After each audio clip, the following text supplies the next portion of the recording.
Hey, just finished the set. Didn't have any luck calling bobcats today, or trying anyway. I thought I'd do a quick little review on the Foxpro Spitfire. There's a lot of guys that were curious about it. It's a great little unit. It's as you can see, that's the size of it. That's a size large glove, and you can see how pretty compact it is compared to my hand. Controls, on-off switch. The internal speaker, you can shut that off to save battery life if you're running an external speaker, or turn it on. It's got an auxiliary jack, which is used to program the remote and also run like a decoy or something, like a jack-in-the-box from Foxpro. Remote, pretty simple, straightforward, on-off. The unit holds 24 sounds. When you find a sound you want, you just hit enter, and then it's got 5 sound levels. Number one volume level is pretty useless. I mean it's so quiet. I'm sitting right here next to it and it's really quiet, but I guess it's useful if you're programming the unit and you want to see what the sound sounds like without, making your wife mad or whatever. But the other volume levels, there's quite a bit of a jump between each one, but it does get pretty loud, so I'll go ahead and run this and run it all the way up to 5 and let you see what the volume is. I'm going to point it out towards that clear cut, just in case there's something out there. Of course I'm making all this noise talking, but who cares?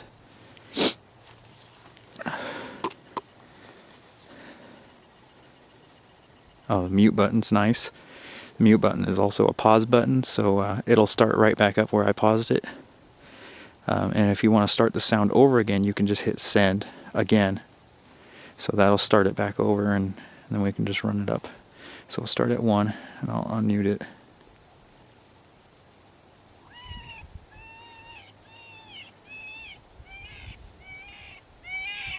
2.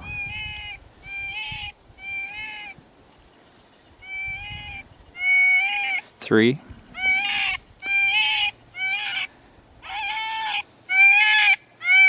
4.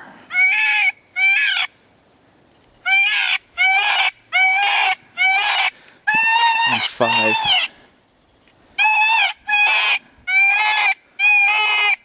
don't know if you can tell on this video, but that's pretty freaking loud. I know some guys, they want a big old powerful unit. If I need it to be, louder than that, I'll just pull out a hand call, but that sound's going to travel easy half mile on an open terrain like this. So I don't have any problems with the volume on it. It's not waterproof, but I don't think many of the units are. That was a concern some people had. Battery box is just a clear plastic, I can't get it open with one hand. Anyway, so there's the batteries. Takes 4 AA's. Pretty straightforward. But as you can see, it's not waterproof at all, so water could get in all those seams. It does take a micro SD card, which is fairly nice, because you can, the micro SD card fits right in there, holds 24 sounds, but you can also just carry another little card and have 24 more sounds. I keep it in the larger adapter, but it fits right in there, and then I just store it in the back. Kind of rattles around a bit, but that's not a big deal.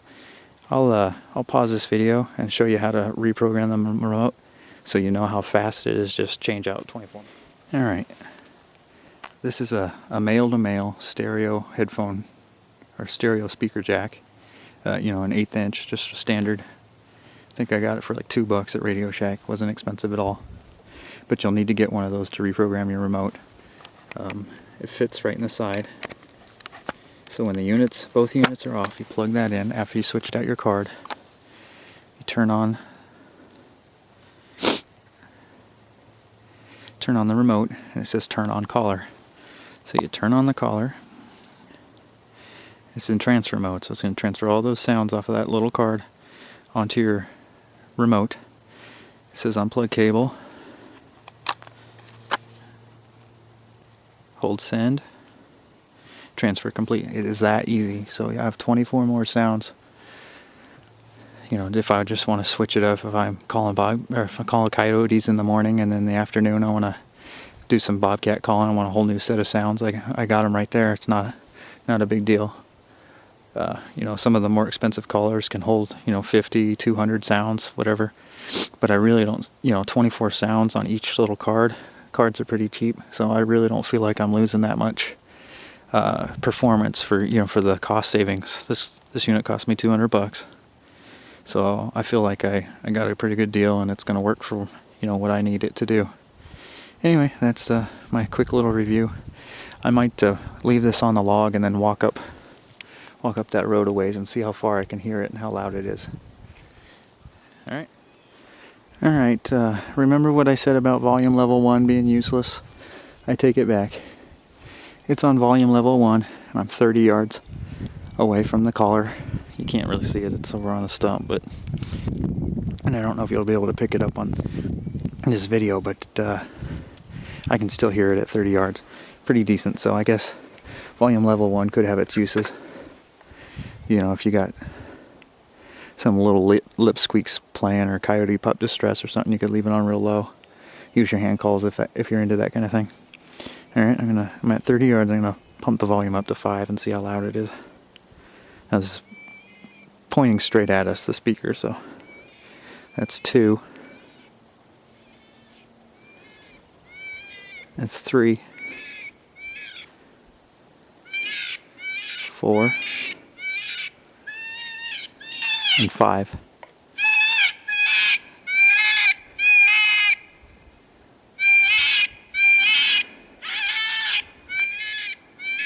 Alright. I can hear it echoing off of the mountains, you know, so I know it's going a long ways. Alright, I'll go up the road a little farther. At 50 yards, let's see if the remote still works. I'm sure it does. Yeah, no problem. Volume level 3. 4. And 5. That's 50 yards. Alright, here we are at 75 yards. Let's see if the remote still works. Yeah, not a problem. It's volume level 4.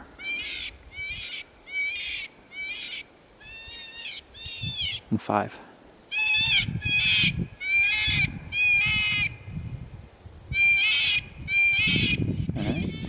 Alright, we're at 100 yards. It's on volume level 5. Let's see if we can zoom in here.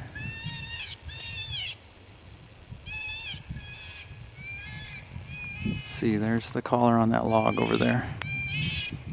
Right in the middle of the screen. So we're at 100 yards. Let's see if the remote works. I'm going to pause it.